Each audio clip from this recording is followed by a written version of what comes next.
Mount Harris is an elusive near 11,000er located way off-grid in Banff National Park. It's encircled by other remote giants such as Willingdon, Kentigern, Augusta, Clearwater, and Icefall Mountain. Its spectacular east face towers over Martin Lake and gazes majestically down the upper Clearwater River Valley towards the distant foothills. Most folks will never see Mount Harris, Kentigern, or Augusta. They are simply too far from the road, too obscure, and not quite high enough to get onto anyone's list. But they featured prominently on mine, and after some attempts and lots of planning, Phil Richards and I finally got after them over 3 days from July 26th to the 28th in 2020.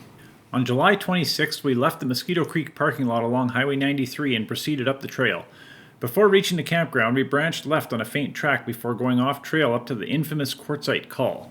We descended the col on steep rubble slopes to the Siffler Valley and slogged across it towards the distant southwest slopes of Mount Kentigern. 7 hours into our day, we started up the huge southwest ski slopes of Mount Kentigern, reaching the top 2 hours later at 5 p.m. After descending, we continued up our planned access route into the upper Martin Creek Valley, taking a high col between Kentigern and an outlier of Clearwater Mountain. From the high col, we worked our way delicately downstream over a series of cliffs and waterfalls. It was 9:30 p.m. as we finally reached our bivvy near the top of a high waterfall, plunging its way towards a distant Martin Lake. Phil and I departed the Mosquito Creek parking lot at 0800, working our way up the very familiar trail. We turned off the trail up the much less traveled North Branch before starting off trail to the infamous quartzite col.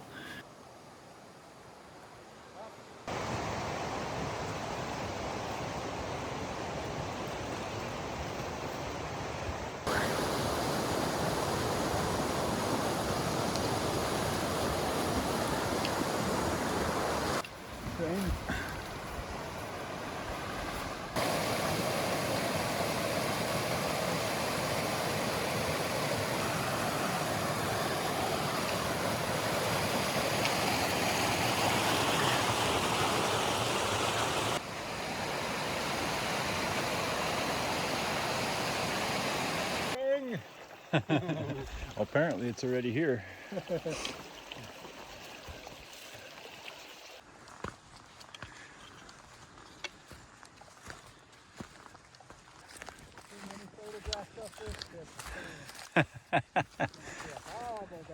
As we grunted our way up the western side of the col, I was surprised to see two people high above us, just ready to transition to the west side. I was sure they were taking advantage of the perfect weather forecast and going for Mount Willingdon.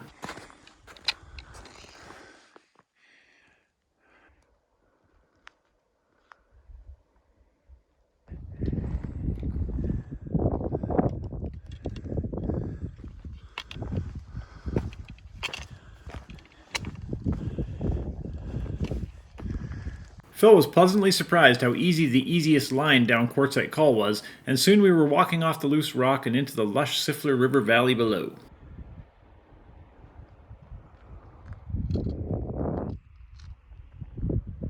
I noticed the two people in front of us deviate downstream rather than straight across towards Willingdon, and started wondering where the heck they were going.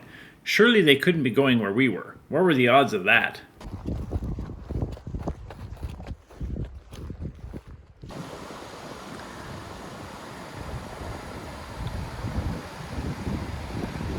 I've crossed the Siffler Meadows more than once, and each time it reminds me that it is not only a beautiful area, it is also a mostly untracked wilderness. And with untracked wilderness comes things like elevation change, willow bashing, bushwhacking, bugs, even more bugs, stream crossing, and bogs. Of course, there's also wildflowers, birds, and pristine views, and being early in our adventures, we concentrated on the positives and ignored the negatives.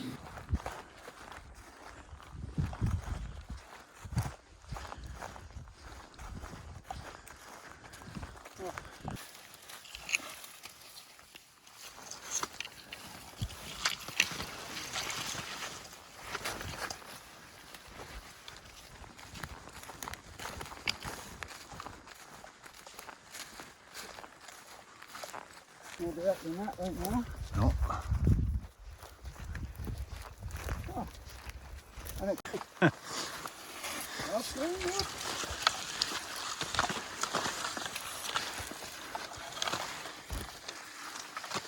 After a very chance meeting with Paul Zizka and Adam, we spent the next half hour or so chatting and walking energetically past the west end of Clearwater Mountain before Phil and I separated and headed for our ascent of Mount Kentigern.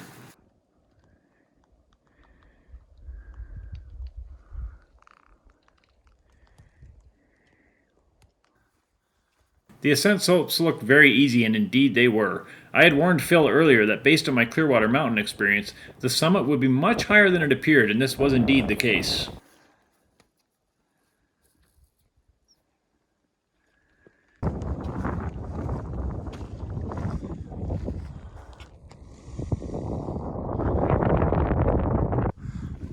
Stay there, please.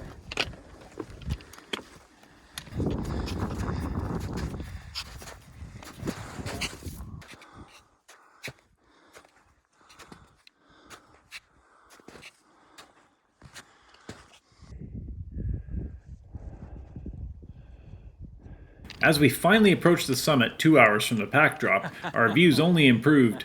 Finding Rick and Grem's register from 1996 and realizing we were the first to sign it since then was very cool, and started the trip on a perfect note for me.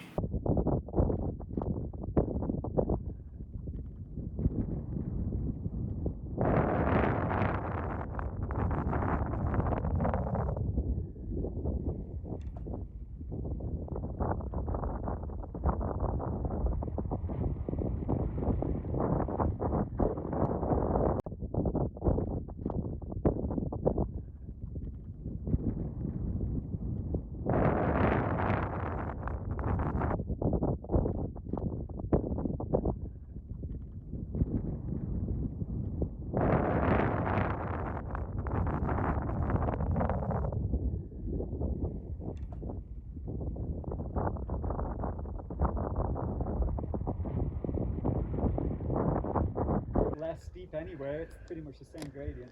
Yeah, let's do it. So, yeah. Whatever the quickest line is the line. Time was slipping away from us as we started back down the huge southwest slopes. We still had a long way to go today.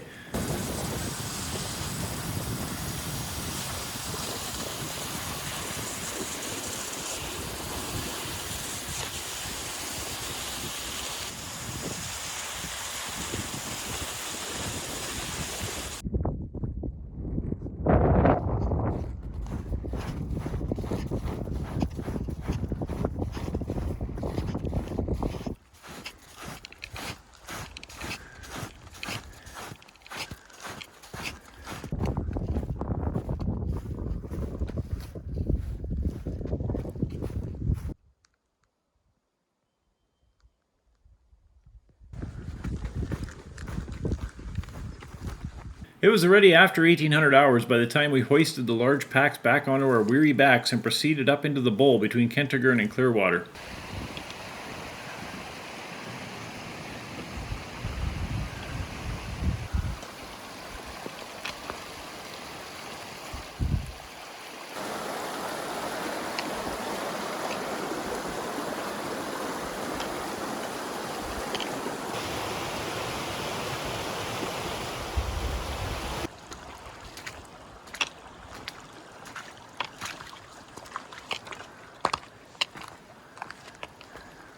It didn't take too long to get up the bowl, 1 foot in front of the other. The scree was more stable than it looked from afar, which made progress much better than expected. Within an hour of starting up the scree bowl, we were cresting the high pass. At 2,800 meters, it was higher than many of the peaks we've done this year. The views over the upper Martin Creek Valley were stunning, and we were very excited to get into it.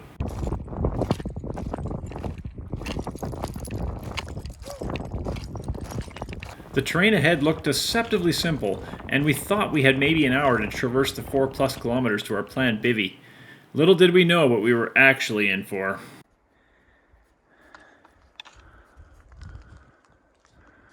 The next couple hours were much different than we first expected. The landscape we found ourselves in was gorgeous, wild, and untouched. It was also much more complex than the topo and satellite maps that we used for planning implied.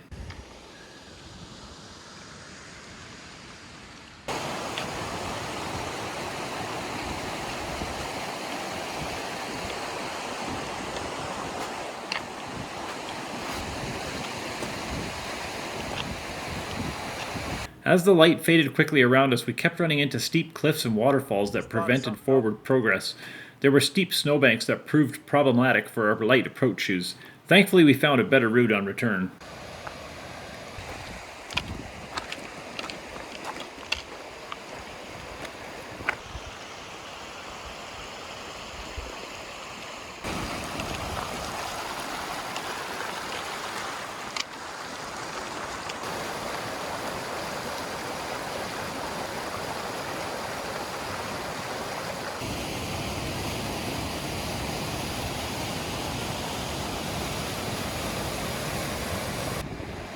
We scrambled down one final waterfall and found ourselves in the valley flats running out to the eastern edge of the valley.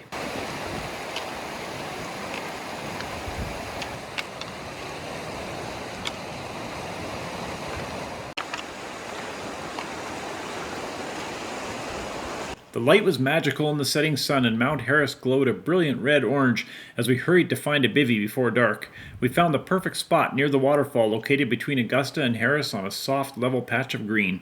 As we settled in for a long overdue supper, we realized just how much work we'd done today. We'd traveled almost 32 kilometers and 2,400 meters over 13 and a half hot hours, much of it off-trail through untraveled landscapes and with heavy overnight packs. On July 27, we woke at our lovely camp in the upper Martin Creek Valley and started wandering up a lovely karst valley to the south. We quickly transitioned to easy west scree slopes leading to the lofty false summit of Mount Harris high above.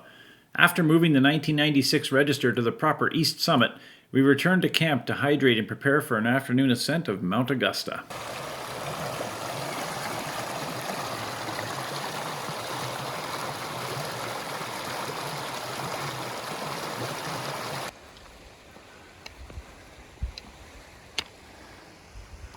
We headed up a lovely karst valley from camp, heading south between the striking east walls of Mount Willingdon with their remnant glacier and easy west scree face of Mount Harris.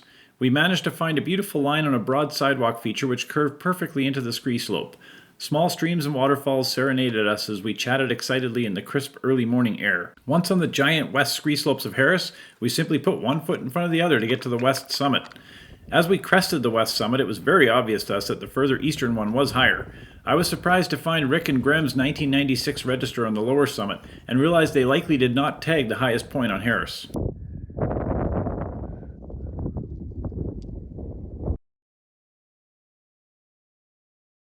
The traverse between summits was sublime. The clear, crisp morning air, the views of remote peaks such as Maimon Icefall and Malloch, the knowledge that we were finally going to bag Mount Harris, it all combined into pure scrambling bliss. Measuring 5 to 10 meters higher than the west summit, the east one was definitely Harris's highest point and the true summit.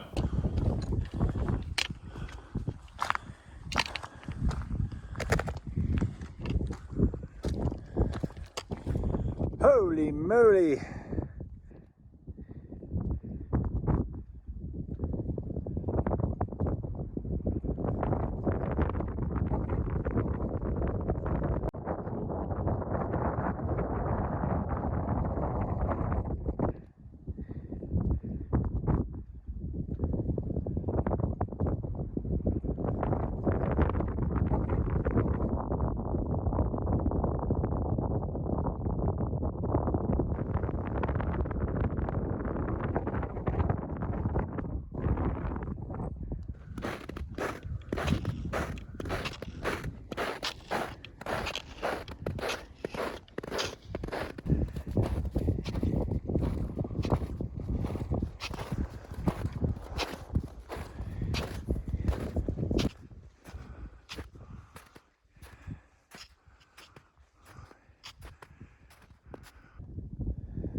As we descended back over the west summit and down the west scree slopes to the karst valley below, I pondered how lucky we were to experience things like Mount Harris.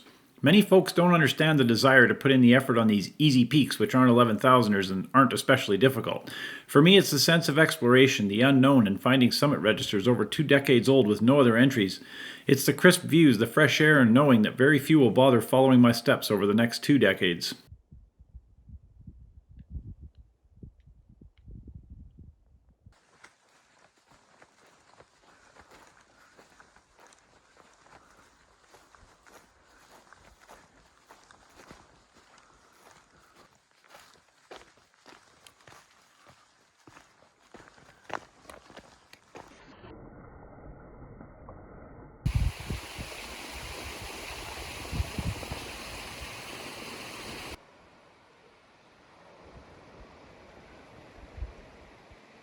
When we got back to the bivvy from our ascent of Harris, I had mixed emotions about our next objective. I'd been nervous about two things on Augusta ever since seeing it from Kentigern the day before.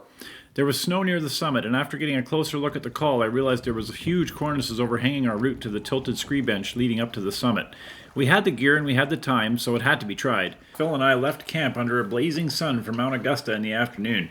We hiked back up the lovely Upper Martin Creek Valley before angling north over a series of scenic benches to the steep southwest scree slopes of Augusta.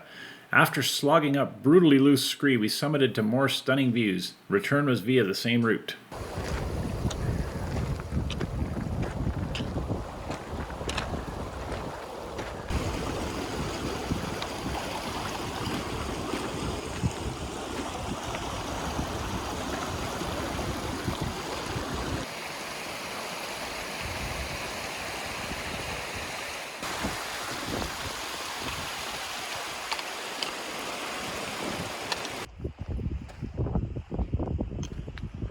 As we hiked on firm snow towards the base of our ascent route, I continued to be nervous about the cornices overhanging it.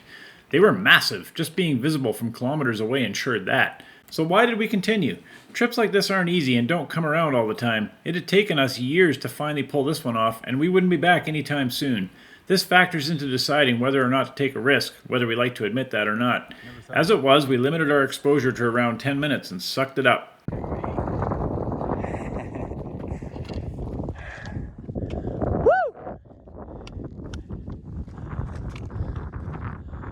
Augusta, baby.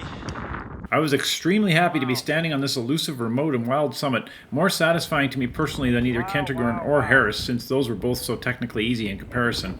Augusta demanded an extra level of commitment and sacrifice. Yes!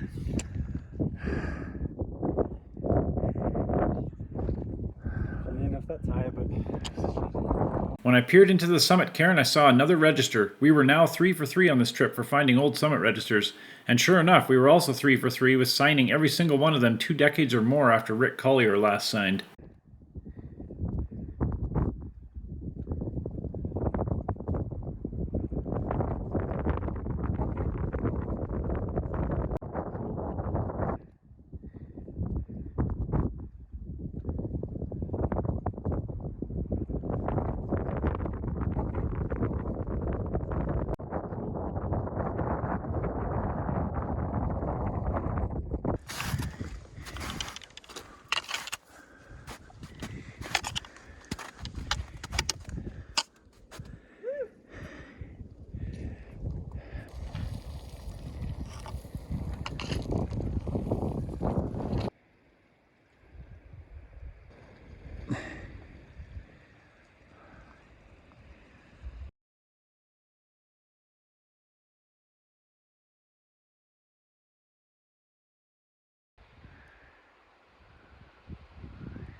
As I exited the snow slope, I was surprised to see Paul and Adam just walking back out of the valley ahead of us.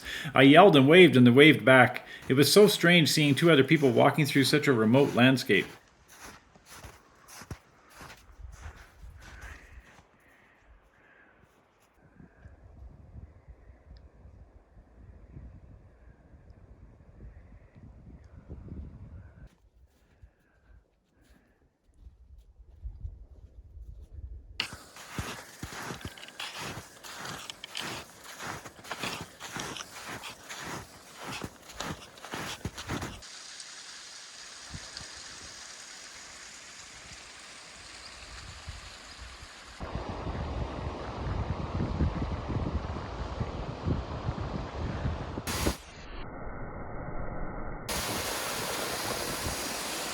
As we walked back into camp only 6 hours after leaving it, I was feeling deeply satisfied with this incredible trip. After returning to camp from our successful ascent of Mount Augusta, we ate supper and prepared for the final excitement of the trip.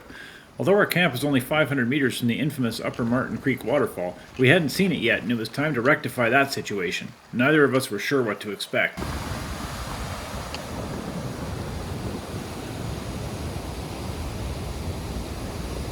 Ziska isn't wrong when he gushes about this falls as one of Banff's most hidden and beautiful landscapes.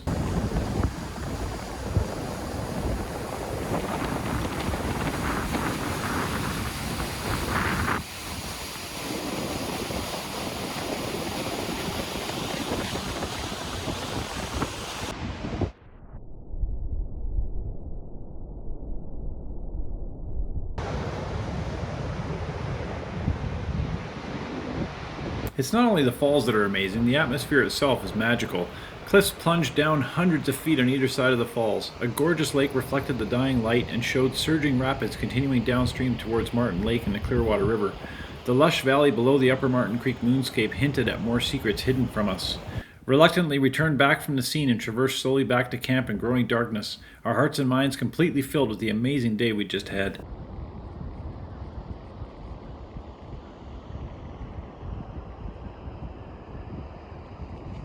We woke up bright and early on Tuesday morning to a warm wind. It was a short walk and we were at the falls, setting in on a ledge beside the falls with severe exposure down to the creek far below. Incredibly, a mama and kid goat were sharing the exposed ledges with us and were very curious.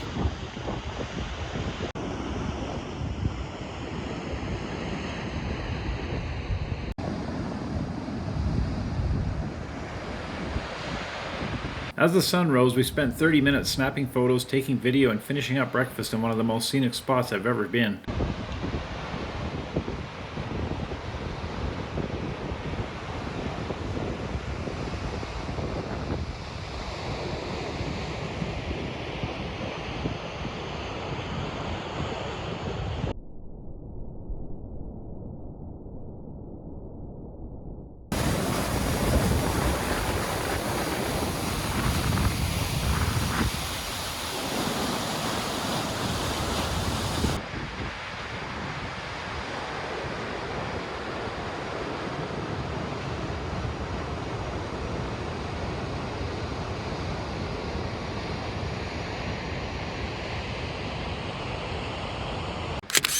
As we finally turned back to go to camp and pack up and head home, I managed to snap a last photo over the wild landscape below. It was tough to turn our backs on this scene. On July 28th, we started our exit from camp, returning via a slightly easier line through the Upper Martin Creek Valley to the High Call.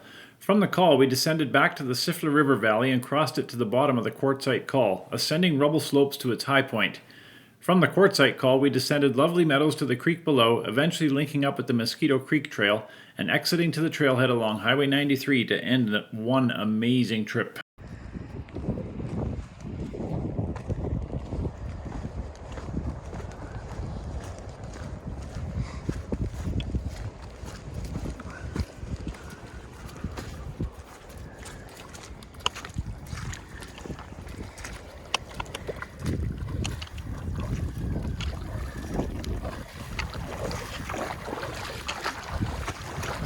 It was hot as we slowly worked our way out of the valley, sticking generally to the north side before going south around the largest lake.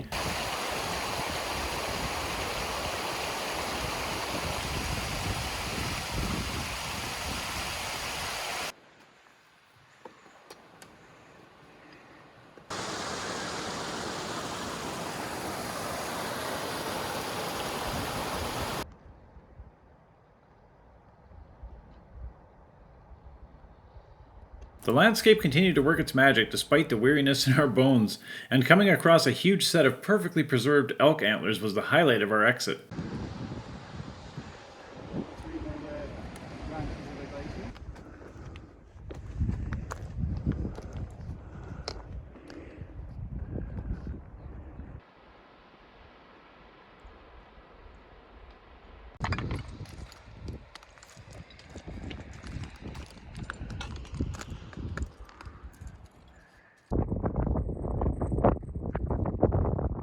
Working our way up Snow and Scree to the Call was more work than it should have been. The heat was already taking its toll.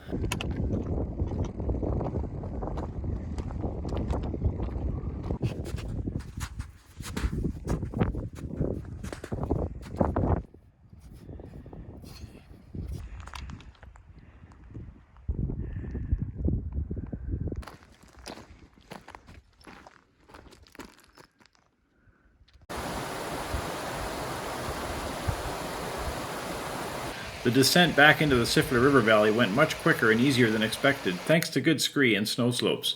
From here, the heat of the day and efforts of the days previous caught up with us.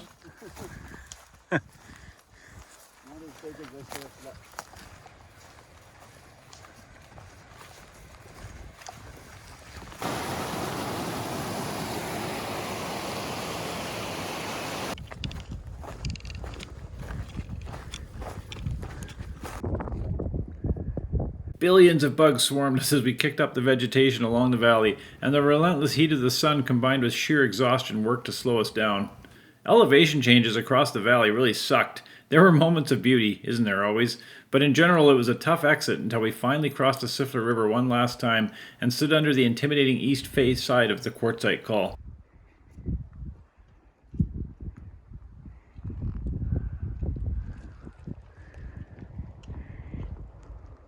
Despite appearances, the ascent up loose boulders and scree to the top of the quartzite col wasn't as bad as we expected. Slowly, one foot in front of the other, until it was over.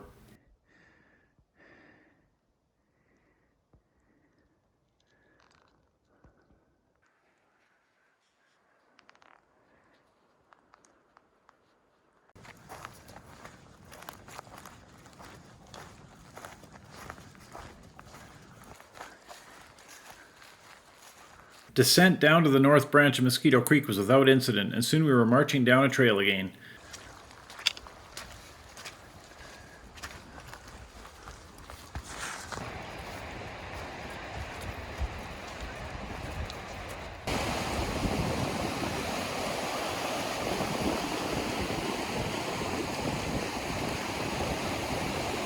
As we turned down the Mosquito Creek trail, the sun shone straight into us and the heat ramped up again. The final 4 kilometers felt more like 10, but as usual, we just put our heads down and dealt with it until it was finally over.